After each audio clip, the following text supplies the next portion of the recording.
Assalamualaikum warahmatullahi wabarakatuh. Perkenalkan, nama saya Talita Salma dari kelas 06 SNJE 011 dengan nomor induk mahasiswa 22 10 10 50 1776. Di sini saya akan mempresentasikan hasil diskusi kelompok saya, yaitu kelompok 10 yang berjudul Keputusan Pembiayaan dan Struktur Modal.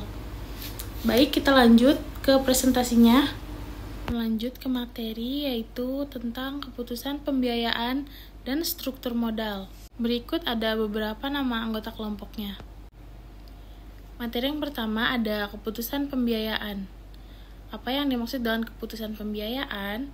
Keputusan pembiayaan adalah keputusan manajemen dalam menentukan sumber dana yang akan digunakan perusahaan, baik dari sumber internal maupun eksternal. Pembiayaan internal seperti laba ditahan, depresiasi, dan pelepasan aset tidak produktif. Pembiayaan eksternal seperti utang bank, penerbitan obligasi, leasing, serta penerbitan saham baru.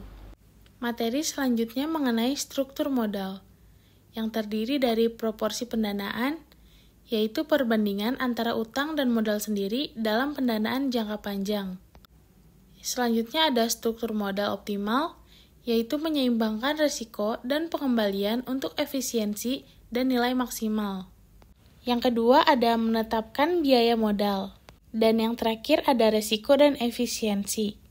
Terlalu banyak utang meningkatkan risiko kebangkrutan, sementara terlalu banyak ekuitas bisa kurang efisien. Materi selanjutnya yaitu mengenai tujuan dan manfaat struktur modal. Yang pertama ada memaksimalkan nilai perusahaan. Struktur modal yang seimbang dapat meningkatkan nilai sahamnya di pasar modal.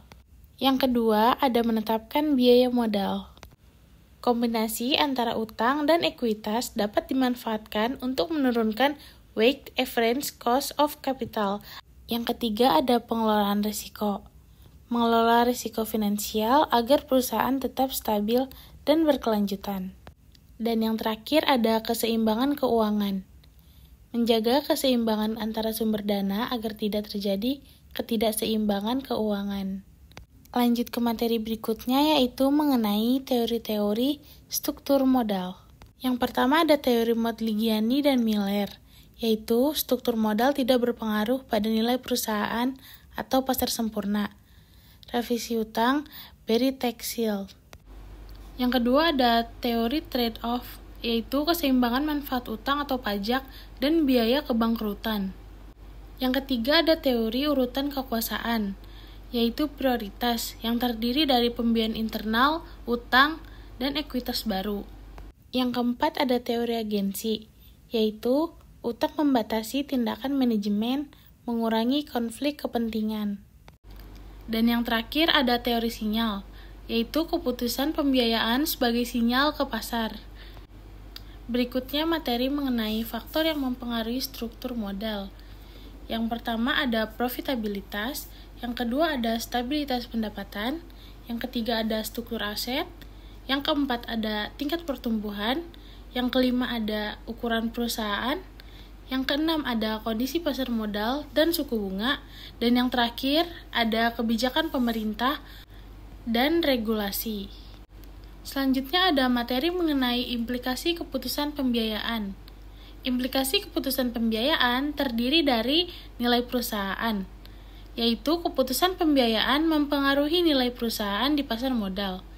Yang kedua ada resiko dan beban bunga, yaitu penggunaan utang menambah resiko kecelakaan dan beban bunga yang harus dibayar.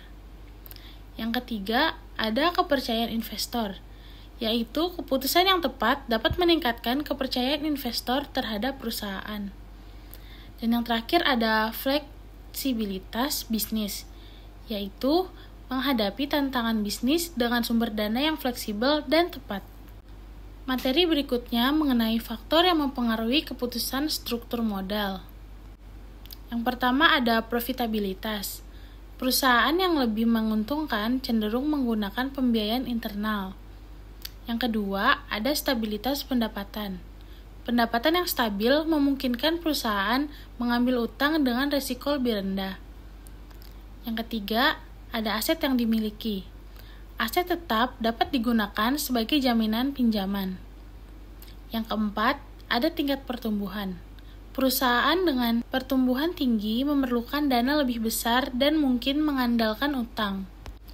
Selanjutnya ada dampak keputusan pembiayaan terhadap nilai perusahaan. Yang pertama ada pengurangan biaya modal. Keputusan pembiayaan yang tepat dapat menurunkan biaya modal perusahaan. Yang kedua, ada keuntungan pajak. Manfaat pajak dari bunga utang dapat meningkatkan nilai perusahaan. Dan yang terakhir, ada pengurangan dilusi saham. Meminimalkan pengurangan kepemilikan saham melalui penggunaan utang. Berikut ini merupakan contoh studi kasus dari PT Indofood Sukses Makmur Tbk. Berdasarkan laporan keuangan tahunan terbaru, yaitu tahun 2023, struktur modal Indofood terdiri atas komponen utang dan ekuitas. Berikut adalah gambaran umum struktur permodalan, yang terdiri dari total liabilitas atau utang kurang lebih 70 triliun, total ekuitas kurang lebih 50 triliun, debt to equity ratio atau DER kurang lebih 1,4 kali, dan total aset kurang lebih 120 triliun. Angka di atas menunjukkan bahwa Indofood memiliki struktur modal yang cukup agresif, di mana proporsi utangnya melebihi ekuitas. Meskipun demikian, rasio ini masih dalam batas wajar untuk industri manufaktur besar dan menunjukkan kepercayaan perusahaan terhadap kemampuannya dalam menghasilkan arus kas untuk membayar utang. Selanjutnya ada keputusan pembiayaan PT Indofood. Pembiayaan internal. Indofood secara konsisten mencatatkan laba bersih tahunan yang cukup besar. Laba ditahan digunakan sebagai sumber dana internal untuk investasi, ekspansi, dan pembayaran dividen. Ini mencerminkan strategi konservatif dalam menjaga kesehatan finansial. Selanjutnya ada pembiayaan eksternal. Indofood juga menggunakan pembiayaan eksternal, terutama utang bank dan obligasi.